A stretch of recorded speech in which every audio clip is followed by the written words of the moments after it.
Hey guys, it's Alex, and today I'm here with a book review for The Good Daughter by Karin Slaughter. I read this the other month when I was reading a great many Karin Slaughter books. I think I made it through about 10 or 11 of her books over the course of 2 months, so clearly I was enjoying them. This is a very popular book on Goodreads about a girl who, when she was young, her mother and sister were both shot by men who were really going after her father. Her father was a very controversial lawyer in a small town. He defended people who the town had kind of decided were guilty, like rapists or murderers. And in many cases, he got them off by being a quite good lawyer and by using some dirty tactics. So Charlie's had to bear a good deal of the brunt of the town's hatred for her father. After this traumatic experience, a lot of this book takes place in the present, where Charlie is now grown up and an adult, and she's still living in this town. She's actually a lawyer who works with her father, although she represents a very different kind of client than he does. And then there is a school shooting, and the book kind of goes from there. There's some in the past about Charlie's mother and sister being shot, and then there's more in the present about this current school shooting. I give this book 4 stars. I really enjoyed it. 4 stars for a thriller is really good for me because I've never rated a thriller 5 stars, so this one was pretty good.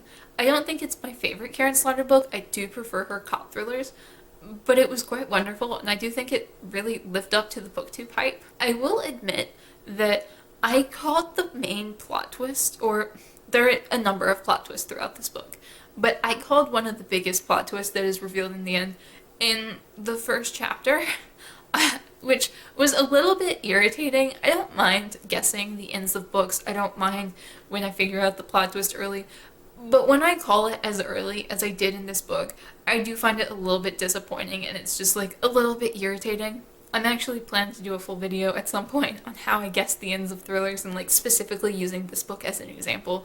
But that didn't ruin my experience. It was just one of those things that like it makes me think of this book a little bit more bitterly than I would have otherwise. But it really didn't take away too much from the story because there was so much going on and so much interesting character development and revelations from the past that I really didn't mind guessing that one plot twist because there were so many other interesting, fascinating things going on that didn't ruin my experience at all. It was just like one of those things that was a little bit negative, like a little bit unnecessary. I would have been happier had it took me like 100 pages or so and not like 5, but didn't ruin the book for me in any way. I'm not usually big on flashbacks, especially in thrillers. I think you can be cheap, but because the traumatic events from the past really had no bearing on what was happening in the future, or at least the crime that was happening in the future, the school shooting and the shooting of Charlie's mother and sister are entirely unrelated. And that's not a spoiler, that's just a basic fact of the book. They're unrelated. And I think that made me enjoy the flashbacks more because the flashbacks weren't any kind of revelatory information. It was just more insight into Charlie and her life and what her sister and mother were like and what it was like for her growing up and how this has impacted her in the future. I thought it was really, really fascinating. And you also get flashbacks from the point of view of both her and her sister.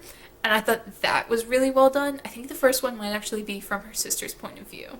And it was just wonderful. It was fascinating. I loved seeing the different perspectives on what happened because you were getting a lot of the same information, but just in different ways. And I thought it was really well done. I think in general that's something that Karin Slaughter does really well, is taking multiple perspectives of the same event and just you get to see it in entirely different ways and learn completely new things. And it's really fascinating the way it's done. I think if you like different perspectives, and not just like multiple perspectives in a book, but people who largely disagree and who view events in very, very different ways, I think Karin Slaughter is a wonderful author to try. I think this is a good one to try, but I definitely do think some of her cop thrillers are better if you like cop thrillers. I also really love books that take place after the trauma occurs. And there's currently a lot of trauma going on in this book. That's not to say that like nothing bad happens in the book and it's all just about recovery, because it's definitely not.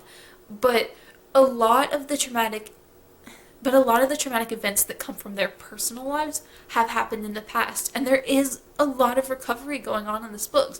There's a lot of growing up that Charlie still has to do, and it's interesting to see how traumatic events have changed people, not just in the immediate aftermath, but 15, 20 years later, like down the road, these events have irrevocably changed people's lives.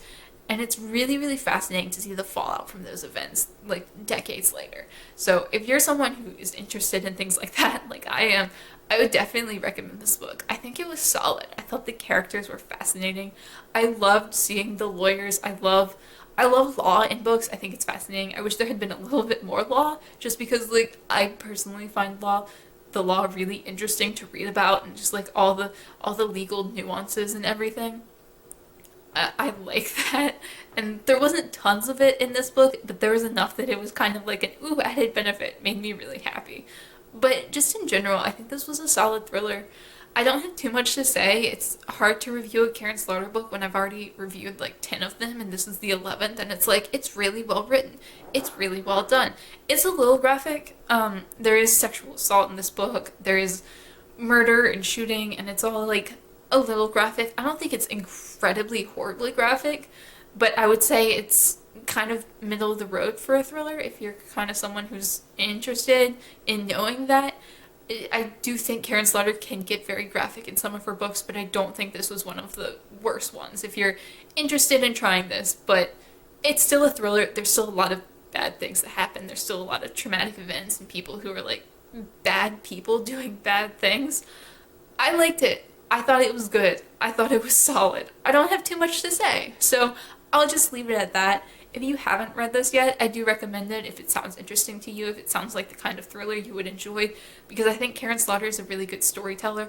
I've read 11 of her books in 2 months, if that has any bearing on your thoughts at all, so gonna leave it at that. Let me know down below if you've read The Good Daughter and what you thought of it if you have. And as always, thank you guys so much for watching, and I will see y'all again soon.